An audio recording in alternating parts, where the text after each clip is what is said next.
Welcome to SS news. నేను మీ శిరీష. ఇవాల్టి ముఖ్యాంశాలు. Headline sponsored by GNR golden diamonds, YSR junction, Narasannapeta. అటవీ సరిహద్దు గ్రామాల ప్రజల రక్షణ, జీవనోపాధి కల్పనకు చర్యలు. కట్టుదిట్టంగా వన్యప్రాణి సంరక్షణకు చర్యలు. విజయవంతంగా కుంకి ఆపరేషన్స్. హనుమాన్ ఫౌండేషన్ ప్రారంభోత్సవ కార్యక్రమంలో పాల్గొన్న రాష్ట్ర ఉప ముఖ్యమంత్రి పవన్ కళ్యాణ్. హార్టికల్చర్ హబ్ దిశగా 15 లక్షల హెక్టార్లలో క్రాప్ డైవర్షన్ ప్రణాళిక. భూగర్భ జలాల పరిరక్షణ, ప్రత్యామ్నాయ పంటలకు ప్రోత్సాహం. క్రాప్ డైవర్షన్, మద్దతు ధరలు, సేంద్రీయ వ్యవసాయం, కౌలు రైతుల రుణాలపై అసెంబ్లీలో వ్యవసాయ శాఖ మంత్రి కింజరాపు అచ్చెన్నాయుడు సమగ్ర వివరణ. గ్రహణం ఎఫెక్ట్, నిటారుగా నిలబడ్డ రోకలి.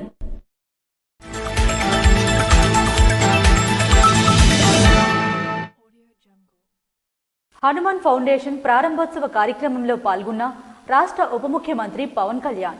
వసుదైక కుటుంబం అనే ఉన్నతమైన సిద్ధాంతాన్ని బలంగా నమ్మే దేశం మనది. సమస్త జీవకోటి వన్యప్రాణులు ఇందులో అంతర్భాగం. మానవ మనుగడకు ప్రకృతి సమతుల్యత, వన్యప్రాణుల సంరక్షణ అత్యంత ముఖ్యం. దీనిని దృష్టిలో పెట్టుకుని అటవీ శాఖ ఆధ్వర్యంలో హనుమాన్ ప్రాజెక్ట్ ముందుకు తీసుకొచ్చామని ఉప ముఖ్యమంత్రి, అటవీ పర్యావరణ శాఖల మంత్రి పవన్ కళ్యాణ్ పేర్కొన్నారు. ఇటీవల కాలంలో వన్యప్రాణుల వల్ల పంట, పశు సంపదకి నష్టంతో పాటు మానవ భద్రతకు ముప్పు కలిగించే సంఘటనలు పెరుగుతున్నందున ఈ నూతన వ్యవస్థకు శ్రీకారం చుట్టామని తెలిపారు. మంగళగిరి ఏపీఎస్ఆర్ఓ బెటాలియన్ పరేడ్ గ్రౌండ్ లో మంగళవారం హనుమాన్ పేరుతో 100 ప్రత్యేక ర్యాపిడ్ రెస్పాన్స్ అండ్ రెస్క్యూ వాహనాలను పవన్ కళ్యాణ్ ప్రారంభించారు. వీటిలో వన్యప్రాణుల సంరక్షణతో పాటు వాటికి అవసరమైన వైద్య సహాయాన్ని అందించేందుకు అంబులెన్స్, రెస్క్యూ వాహనాలు ఉన్నాయి. ఈ కార్యక్రమంలో గుంటూరు జిల్లా ఇన్ఛార్జ్ మంత్రి కందుల దుర్గేష్ పాల్గొన్నారు. ఈ సందర్భంగా పవన్ కళ్యాణ్ మాట్లాడుతూ, హనుమాన్ ప్రాజెక్ట్ మానవ వన్యప్రాణి మధ్య ఉన్న సంఘర్షణను నివారించడం, తగ్గించడం కోసం రూపకల్పన చేసిన సమగ్ర సాంకేతిక శాస్త్రీయ కార్యక్రమం అన్నారు. ఈ ప్రాజెక్ట్ ద్వారా అటవీ సరిహద్దు గ్రామాల ప్రజలకు రక్షణ, వారి జీవనోపాధికి భద్రత కల్పించడం, వన్యప్రాణుల సంరక్షణ చర్యలు మరింత కట్టుదిట్టంగా ముందుకు తీసుకువెళ్లబోతున్నామని వెల్లడించారు. వన్యప్రాణులను సంరక్షిస్తూనే పంటలు, పశువులు, ప్రజల ప్రాణాలు, ఆస్తుల సంరక్షణ చేపట్టేలా హనుమాన్ ప్రధాన కర్తవ్యమన్నారు. ఈ Hanuman healing and nurturing units for monitoring, aid and nursing of wild life. దీని ముఖ్య ఉద్దేశం మానవ వన్యప్రాణి సంఘర్షణని నివారించడం, తగ్గించడం కోసం రూపకల్పన చేసిన సమగ్ర సాంకేతిక శాస్త్రీయ కార్యక్రమం. ఈ ప్రాజెక్ట్ ద్వారా ముఖ్యంగా మన చిత్తూరు జిల్లా, పార్వతీపురం ఇలాంటి జిల్లాల్లో ఎక్కడైతే ఈ ఏనుగులు గాని, వన్యప్రాణులు గాని ఊళ్ళలోకి వచ్చేసి పొలాల మీద పడి ప్రాణానికిను అలాగే వ్యవసాయానికి ఇబ్బంది కలిగించే పరిస్థితుల్లో వీటిని హ్యాండిల్ చేయాలన్న దాని నుంచి పుట్టిందే హనుమాన్ కార్యక్రమం. ఈ ప్రాజెక్ట్ ద్వారా సరిహద్దు గ్రామాల ప్రజలకి రక్షణ, వారి జీవనోపాధికి భద్రత కల్పించడం, వన్యప్రాణుల సంరక్షణ చర్యలు మరింత కట్టుదిట్టంగా ముందుకు తీసుకెళ్తాం. వన్యప్రాణులను సంరక్షిస్తూనే పంటలు, పశువులు, ప్రజల ప్రాణాలు, ఆస్తుల సంరక్షణ హనుమాన్ తాలూకు ప్రధాన కర్తవ్యం. ఏదైనా సంఘటన చోటు చేసుకున్నప్పుడు తక్షణ ప్రతిస్పందన, ఉపశమన చర్యలు, పరిహారం చెల్లింపు వ్యవస్థల్ని హనుమాన్ ఫౌండేషన్ నిర్వర్తిస్తుందన్నారు. పంచాయతీరాజ్, వ్యవసాయ, ఉద్యానవన, రెవెన్యూ, పోలీస్ శాఖలతో పాటు ఇతర శాఖలను సమన్వయం చేసుకుంటూ అటవీ శాఖ హనుమాన్ ప్రాజెక్టును ముందుకు తీసుకెళ్తుందన్నారు. ఆంధ్రప్రదేశ్ అటవీ శాఖ పరిధిలో సంచరించే వన్యప్రాణుల వివరాలు, సంరక్షణకు తీసుకుంటున్న చర్యలు, రెస్క్యూ ఆపరేషన్లో వినియోగించే కిట్లు, జనవాసాల్లోకి వచ్చిన పులులు లాంటి వన్య మృగాలను బంధించే బోన్లు, అటవీ శాఖ పరిధిలో పెరిగే ఔషధాల మొక్కలు, ఉత్పత్తుల వివరాలను అధికారులు, ఎన్జీఓలు గ్యాలరీల రూపంలో పవన్ కళ్యాణ్ కి వివరించారు. ఈస్టర్న్ ఘాట్స్ లో సంచరించే కింగ్ కోబ్రా తదితర పాముల వివరాలు తెలియజేస్తూ ఇచ్చిన ప్రెజెంటేషన్ ఆకట్టుకుంది. ఈ కార్యక్రమంలో అటవీ, పర్యావరణ మరియు సైన్స్ అండ్ టెక్నాలజీ శాఖ ముఖ్య కార్యదర్శి Kantilal Dande, principal chief conservator, head of forest department PV Chalapathirao, అటవీ శాఖ సలహాదారు పి మల్లికార్జున తదితరులు పాల్గొన్నారు. వరి పంట సాగు విస్తీర్ణాన్ని సమతుల్యం చేస్తూ రైతులను లాభదాయకమైన పంట విధానాన్ని ప్రభుత్వం అమలు చేస్తుందని రాష్ట్ర వ్యవసాయ శాఖ మంత్రి కింజరాపు అచ్చెన్నాయుడు తెలిపారు. రాష్ట్రంలో వరి పంట సాగు విస్తీర్ణాన్ని సమతుల్యం చేస్తూ రైతులను లాభదాయకమైన ప్రత్యామ్నాయ పంటల వైపు దారితీసే స్పష్టమైన విధానాన్ని కూటమి ప్రభుత్వం అమలు చేస్తుందని రాష్ట్ర వ్యవసాయ శాఖ మంత్రి కింజరాపు అచ్చెన్నాయుడు అసెంబ్లీలో తెలిపారు. క్రాప్ డైవర్షన్ మద్దతు ధరలు, సేంద్రియ వ్యవసాయం, కౌలు రైతు రుణాలపై సభ్యులు అడిగిన ప్రశ్నలకు మంత్రి అచ్చెన్నాయుడు సమాధానమిస్తూ 2025-26 క్రాప్ ఇయర్కు రాష్ట్రంలో వరి సాగు చేస్తున్న రైతులు మొత్తం 38.97 లక్షల మంది ఉన్నారని, అందులో ఖరీఫ్ 26.94 లక్షలు, రబీ 12.3 లక్షల మంది ఉన్నారని వెల్లడించారు. అధిక వరి సాగు ప్రాంతాల్లో భూగర్భ జలాల వినియోగం పెరుగుతున్న నేపథ్యంలో పప్పుధాన్యాలు, చిరుధాన్యాలు, నూనె గింజలు వంటి పంటలను ప్రోత్సహించేందుకు అవగాహన కార్యక్రమాలు, నాణ్యమైన విత్తనాల సరఫరా, సాంకేతిక మార్గదర్శకాలు, మార్కెటింగ్ సదుపాయాలు కల్పిస్తున్నామని చెప్పారు. ఈ పంట క్రాప్ కుకింగ్ 2025-26 ప్రకారం వరి సాగు చేస్తున్నటువంటి రైతులు మొత్తం సంఖ్య 38.97 లక్షలు. అందులో ఖరీఫ్ లో 26.94 లక్షల మంది, రబీలో 12.303 లక్షలు మంది వరి వ్యవసాయం చేశారు. అధ్యక్ష, ఆంధ్రప్రదేశ్ సామాజిక యాజమాన్య సహజ వ్యవసాయం కింద 1.22 లక్షల మంది రైతులు రసాయన రహిత విత్తనం నుండి విత్తనం వరకు వ్యవసాయ పద్ధతుల ద్వారా వరిని సాగు చేయబడుతుంది. సహజ వ్యవసాయం వరి సాగులో ఖర్చులో దాదాపుగా 30-40% రికవరీ సాధించడానికి వీలు కల్పించే గట్టు సాగు కింద ప్రోత్సహించడం జరుగుతుంది. ప్రత్యామ్నాయ పంటలను ప్రోత్సహించడం, మెట్ట ప్రాంతాల్లో పప్పు ధాన్యాలు, చిరుధాన్యాలు మరియు నూనె గింజలను ప్రోత్సహించడం జరుగుతుంది. పంట వైవిధ్యీకరణపై అవగాహన కల్పించడం, ప్రదర్శనలు మరియు సబ్సిడీపై నాణ్యమైన విత్తనాలు, సూక్ష్మ పోషకాలు, బయో ఏజెంట్లు మరియు అవసరాల ఆధారిత రసాయనాలు సరఫరా చేయబడుతుంది. 2025-26 సంవత్సరానికి సర్టిఫైడ్ సీడ్ ఉత్పత్తి ప్రణాళిక అమలు చేస్తున్నామని ఎన్జీ రంగ వ్యవసాయ విశ్వవిద్యాలయం, రాష్ట్ర వ్యవసాయ విశ్వవిద్యాలయాల ద్వారా ఆధునిక విత్తనాలను రైతులకు అందిస్తున్నామని తెలిపారు. మారుతున్న ఆహారపు అలవాట్లు, మార్కెట్ అవసరాలు, నీటి లభ్యత నేపథ్యంలో పంటల వైవిధ్యీకరణ అత్యవసరమని మంత్రి పేర్కొన్నారు. ముఖ్యమంత్రి నారా చంద్రబాబు నాయుడు చొరవతో అనేక ఇరిగేషన్ ప్రాజెక్టులు పూర్తయ్యాయని, సాగునీటి లభ్యత పెరుగుతున్నప్పటికీ వరిపై అధిక ఆధారపడడం రైతులకు గిట్టుబాటు ధర కాదని తెలిపారు. వరి పూర్తిగా మానేయాలని ప్రభుత్వం చెప్పడం లేదని, అయితే పాత వంగడాల బదులు నాణ్యమైన ఎగుమతులకు అనుకూలమైన కొత్త వంగడాలను ప్రోత్సహిస్తున్నామని స్పష్టం చేశారు. మొదటి దశలో రాయలసీమ జిల్లా నుండి ప్రకాశం జిల్లా వరకు 15 లక్షల హెక్టార్లు క్రాప్ డైవర్షన్ చేపట్టి హార్టికల్చర్ హబ్ గా అభివృద్ధి చేయాలని లక్ష్యంగా పెట్టుకున్నామని చెప్పారు. రైతుల ఆదాయ వృద్ధి, స్థిరమైన వ్యవసాయ అభివృద్ధి లక్ష్యంగా ప్రభుత్వం కట్టుబడి ఉందని మంత్రి అచ్చెన్నాయుడు అసెంబ్లీలో స్పష్టం చేశారు. జిల్లాలో ఐటీడీఏ ఏర్పాటు చేసి గిరిజన ప్రాంతాన్ని 5వ షెడ్యూల్లో కలిపి 170వ చట్టం అమలు చేయాలని రాష్ట్ర సహాయక కార్యదర్శి అరిక అశోక్ కోరారు.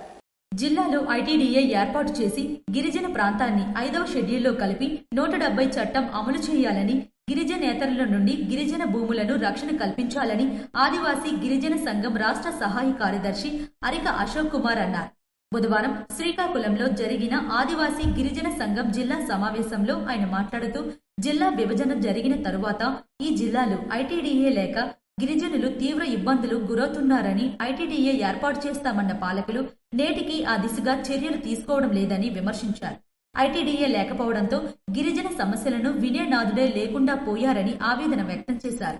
మందస, మెలియాపుటి, పాతపట్నం, హిరమండలం, కొత్తూరు, కంచిలి మొదలగు మండలాల్లో అత్యధిక మంది గిరిజనులు ఉన్న ప్రాంతాల్ని 5వ షెడ్యూల్లో చేర్చకపోవడం వలన 170 అమలు జరగక గిరిజనేతరులు తప్పుడు పత్రాలు సృష్టించి గిరిజన భూములను ఆక్రమించుకుంటున్నారని, అడ్డుకుంటే కేసులు పెట్టడం, అరెస్టు చేయడం అధికార బలంతో భయభ్రాంతులను గురిచేస్తున్నారని వారు అన్నారు. గిరిజన ప్రాంతంలో ఐటీడీ ఏర్పాటు చేయాలని, గిరిజనులు సాగు చేస్తున్న భూమికి గిరిజనేతరులు అక్రమంగా దోచుకున్నారు, వెంటనే గిరిజనులు సాగు చేస్తున్న వాళ్ళకి పట్టాలు ఇవ్వాలని, అలాగే గిరిజన ప్రాంతంలో ఒరియా ఆంధ్రప్రదేశ్ బోర్డర్లో ఉన్న ప్రాంతంలో 12,000 మంది ఉత్తరాంధ్రలో చదువుతున్నారు. ఈ ప్రాంతంలో ఎక్కువ మంది ఉన్నారు. వెంటనే వాళ్ళకి ఒరియా భాష టీచర్స్ నియమించాలని గిరిజన సంఘం శ్రీకాకుళం జిల్లా కమిటీ డిమాండ్ చేస్తుంది. లేని పక్షంలో ఆదివాసీ ప్రజలందరినీ ఐక్యం చేసి పెద్ద ఎత్తున ఆందోళన చేయడానికి ప్రభుత్వం గిరిజన సంఘం పూనుకుంటుంది. ఈ ప్రాంతం ఎమ్మెల్యేలు కూడా మనుషులుగా ఈ రోజు కనీసం చూడట్లేదు. గిరిజనేతలు ఆ ప్రాంతానికి వెళ్లి 1000 ఎకరాలు దోచుకుంటున్నా కనీసం ఆ ప్రాంతంలో ఉన్న ఎమ్మెల్యే గానీ ప్రజాప్రతినిధులు గానీ మాట్లాడుకోవడం దుర్మార్గం. ఇప్పటికైనా రాష్ట్ర ప్రభుత్వం, జిల్లా అధికారులు స్పందించాలని డిమాండ్ చేస్తున్నారు. గిరిజన ప్రాంతం ఒరిస్సా రాష్ట్రాన్ని ఆనుకొని ఉండడంతో సరిహద్దు సమస్య తీవ్రంగా ఉందని, జిల్లాలో గిరిజన భూములను, గ్రామాలను, శ్మశానాలను ఒరిస్సా వారు ఆక్రమించుకుంటున్నారని, ఆ సమస్య పరిష్కారానికి ప్రభుత్వం వెంటనే చర్యలు తీసుకోవాలని వారు డిమాండ్ చేశారు. ఆ ప్రాంత విద్యార్థులు అత్యధిక మంది ఒరియా మీడియం చదువుతున్న ఒరియా టీచర్లని నియమించకపోవడంతో భాషా సమస్య తలెత్తి స్కూల్ మానివేస్తున్నారని వారు ఆవేదన వ్యక్తం చేశారు. ఒడియా మీడియం చదివే విద్యార్థులకు ఒడియా టీచర్లని వెంటనే నియమించాలని డిమాండ్ చేశారు. గిరిజన ప్రాంతాల్లో మంచినీరు అందించాలని, అసంపూర్తిగా ఉన్న ఆ రోడ్లను పూర్తి చేయాలని, తిత్లీ తుఫాన్లో వాలిపోయిన విద్యుత్ స్తంభాలను పునరుద్ధరించాలని, గ్రామాల్లో మౌలిక సౌకర్యాలు కల్పించాలని డిమాండ్ చేశారు. ఈ సమావేశంలో గిరిజన సంఘం జిల్లా కార్యదర్శి నిమ్మక అప్పన్న, అధ్యక్షులు సవర పాల్గొనరావు తదితరులు పాల్గొన్నారు.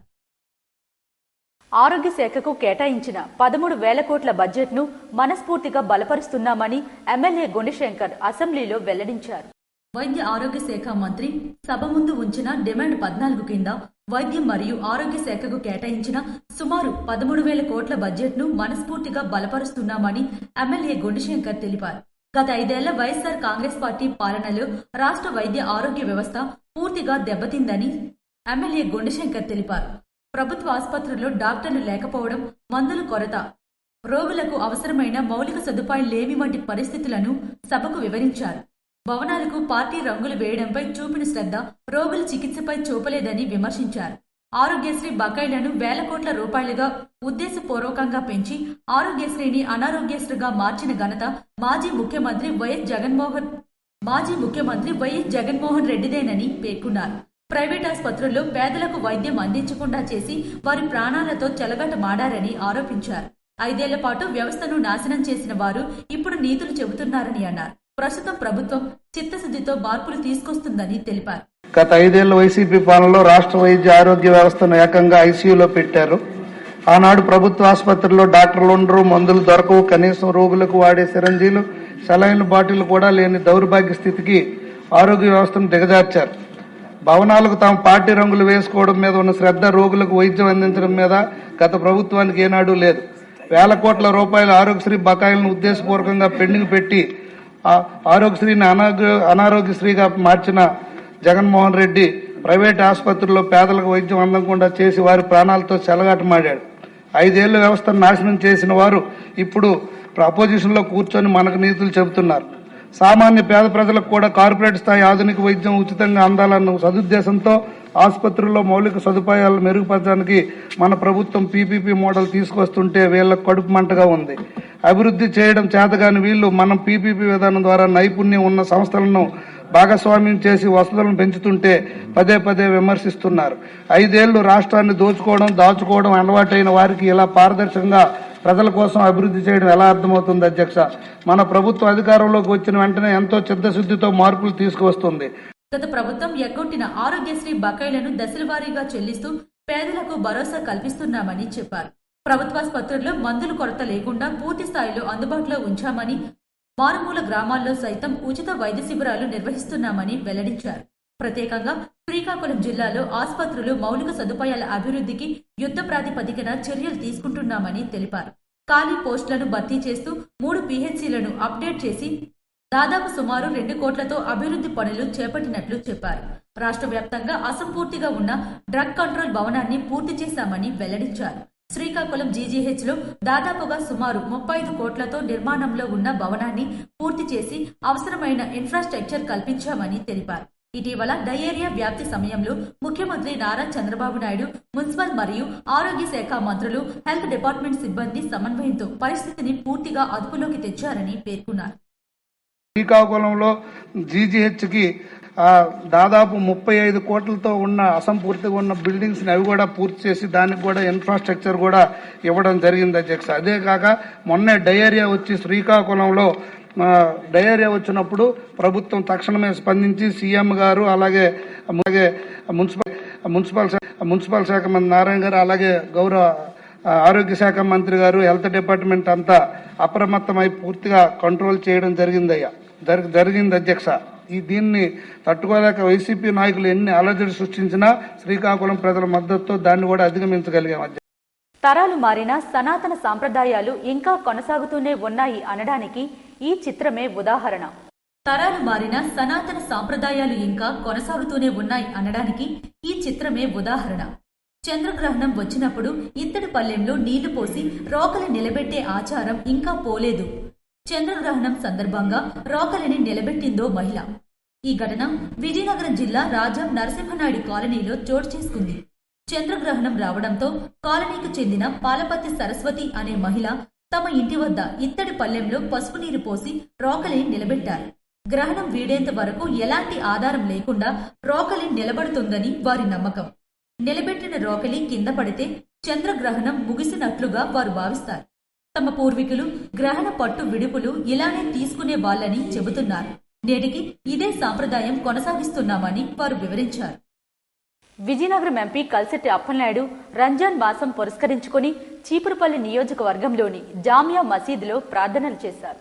విజయనగరం పార్లమెంట్ సభ్యులు కల్సెట్టి అప్పలనాయుడు, టీడీపీ రాష్ట్ర కార్యదర్శి, చీపురుపల్లి నియోజకవర్గం యువ నాయకులు కిమిడి రామ్మాలిక్ నాయుడుతో కలిసి రంజాన్ మాసం పురస్కరించుకుని చీపురుపల్లి నియోజకవర్గం గరివిడి మండలం హెడ్ క్వార్టర్స్ లో గల అహేలే హదీస్ జామియా మసీద్లో ముస్లిం పెద్దలు హఫార్, టీడీపీ లీడర్ సమ్మె గసుద్దీన్ వైస్ ప్రెసిడెంట్ ఆధ్వర్యంలో ప్రార్థనలు చేశారు. అనంతరం వారికి గల సమస్యలు తెలుసుకుని అర్జీలు తీసుకుని వారి సమస్యలు పరిష్కరిస్తామని హామీ ఇచ్చారు. ఈ కార్యక్రమంలో టీడీపీ సీనియర్ నాయకులు పైలి బలరాం, గర్విడి మండలం టీడీపీ అధ్యక్షులు సరిపాక సురేష్ బాబు, చీపురుపల్లి మండలం టీడీపీ అధ్యక్షులు రౌతు కామనాయుడు మరియు ముస్లిం పెద్దలు తదితరులు పాల్గొన్నారు. భోగాపురం విమానాశ్రయ నిర్మాణ పనులపై సమీక్షించిన కేంద్ర మంత్రి కింజరాపు రామ్మోహన్ నాయుడు. ఆంధ్రప్రదేశ్లో నిర్మితమవుతున్న విజయవాడ విమానాశ్రయ టెర్మినల్, భోగాపురం గ్రీన్ఫీల్డ్ విమానాశ్రయాల నిర్మాణాల పనులపై కేంద్ర పౌర విమానయాన శాఖ మంత్రి కింజరాపు రామ్మోహన్ నాయుడు ఢిల్లీలోని తన కార్యాలయంలో సమీక్షా సమావేశం నిర్వహించారు. పౌర విమానయాన మంత్రిత్వ శాఖ, air force authority of India, bureau of civil aviation security, director general of civil aviation అధికారులు మరియు రాష్ట్ర ప్రభుత్వ ప్రతినిధులతో పాటు ఈ 2 ముఖ్య ప్రాజెక్టుల నిర్మాణం చేపడుతున్న సంస్థ ప్రతినిధులతో సమీక్షించారు. రెండింటి నిర్మాణ పురోగతిని ఈ సందర్భంగా నిర్మాణం చేపడుతున్న సంస్థల ప్రతినిధులు రామ్మోహన్ నాయుడుకు వివరించారు. భోగాపురం ఇప్పటికే 97% నిర్మాణ పనులు పూర్తి కాగా రోడ్డు కనెక్టివిటీ, ఇతర వస్తువుల నిర్మాణానికి సంబంధించి పనులు మాత్రమే పూర్తి కావాల్సి ఉన్నట్టు కేంద్ర మంత్రికి వివరించారు. అదేవిధంగా విజయవాడ నూతన టెర్మినల్ పనులను కొత్త కాంట్రాక్టుకు బదలాయిస్తూ ఆ సంస్థ ప్రతినిధులతో నిర్మాణ దశకు సంబంధించి పలు కీలక సూచనలు చేశారు. గతంలో అనేక దఫాలుగా భోగాపురం విజయవాడ టెర్మినల్ నిర్మాణ పనులను క్షేత్రస్థాయిలో పరిశీలించిన రామ్మోహన్ నాయుడు ఈ సమీక్ష సందర్భంగా కీలక అంశాలను ప్రస్తావిస్తూ అధికారుల నుండి వివరణ తీసుకున్నారు. ఎయిర్లైన్ భాగస్వాములు కూడా ఈ చర్చల్లో పాల్గొన్నారు. భవిష్యత్తులో విస్తరించబోతున్న సర్వీస్ వివరాలను సైతం చర్చల్లో ప్రస్తావనకు వచ్చాయి. ఈ 2 విమానాశ్రయాల నుండి దేశంలోని వివిధ ప్రాంతాలకు ఏర్పాటు చేయాల్సిన సర్వీసుల వివరాలు, వాటి సమయాలు ఇందులో ప్రధానంగా చర్చకు వచ్చాయి.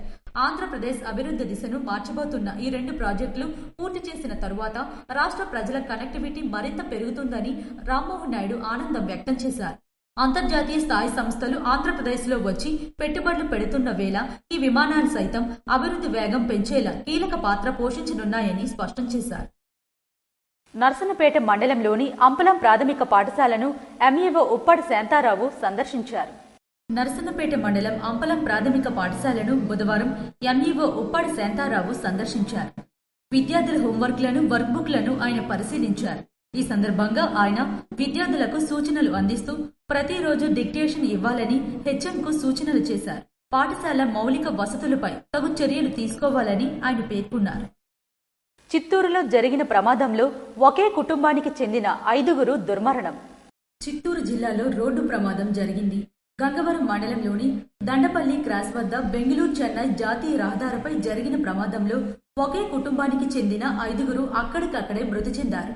ముందు వెళ్తున్న లారీని కారు ఢీకొట్టడంతో ఈ ఘటన చోటు చేసుకుంది. మృతులను మోహనార్దాస్, నాగరాజారావు, కుసుమ, జయంతి, పూజాలుగా గుర్తించారు. వీరంతా బెంగళూరులోని రారాజీ నగర్ నుంచి తిరుమల దైవ దర్శనానికి వెళ్తుండగా ఈ ప్రమాదం జరిగింది. గంగవరం సీఐ రాంభూపాల్ కేసు నమోదు చేసి దర్యాప్తు చేస్తున్నారు. ప్రభుత్వ పాఠశాలల్లో జీఎఫ్ఎల్ఎన్ కార్యక్రమాన్ని కొనసాగించాలని ఎంఈఓలు ఉప్పాడి శాంతారావు మరియు దాల్నాయుడు ఉపాధ్యాయులకు సూచించారు. విద్యాశాఖ ఆదేశాల మేరకు ప్రభుత్వ పాఠశాలల్లో గ్యారంటీడ్ ఫౌండేషన్, లిటరసీ, న్యూమరసీ కార్యక్రమాన్ని కొనసాగించాలని ఎంఈఓలు ఉప్పాడి శాంతారావు, పేడాడ దాల్నాయుడు తెలిపారు. బుధవారం నరసన్నపేట పట్టణంలోని ప్రభుత్వ ప్రాథమిక పాఠశాలలను వారు సందర్శించారు. ఈ సందర్భంగా వారు మాట్లాడుతూ ఈ కార్యక్రమం ద్వారా విద్యార్థుల్లో చైతన్యం తీసుకువచ్చే దిశగా నిర్వహించడం జరుగుతుందని పేర్కొన్నారు. ఈ కార్యక్రమంలో ఉపాధ్యాయులు, విద్యార్థులు తదితరులు పాల్గొన్నారు. శ్రీ పార్వతీ రామలింగేశ్వర స్వామి కళ్యాణోత్సవాల్లో అపశృతి చోటు చేసుకుంది. నల్గొండ జిల్లా వేములపల్లి మండలం ఆమనగల్లు శ్రీ పార్వతీ రామలింగేశ్వర స్వామి కళ్యాణోత్సవంలో అపశృతి చోటు చేసుకుంది. బుధవారం తెల్లవారుజామున భక్తులు అగ్నిగుండం దాడుతుండగా ఒకరినొకరు నెట్టుకున్నారు. దీంతో పలువురు భక్తులు నిప్పుల్లో పడ్డారు. అక్కడే ఉన్న పోలీసులు వెంటనే అప్రమత్తమై నిప్పుల్లో పడ్డవారిని పైకి లాగారు. ఘటనలో సుమారు 10 మందికి పైగా గాయపడ్డారు. వారిని పోలీసులు ప్రభుత్వాసుపత్రికి తరలించారు. ఇవి ఈనాటి వార్తలు. మరిన్ని వార్తలతో మళ్ళీ కలుద్దాం. చూస్తూనే ఉండండి SS న్యూస్.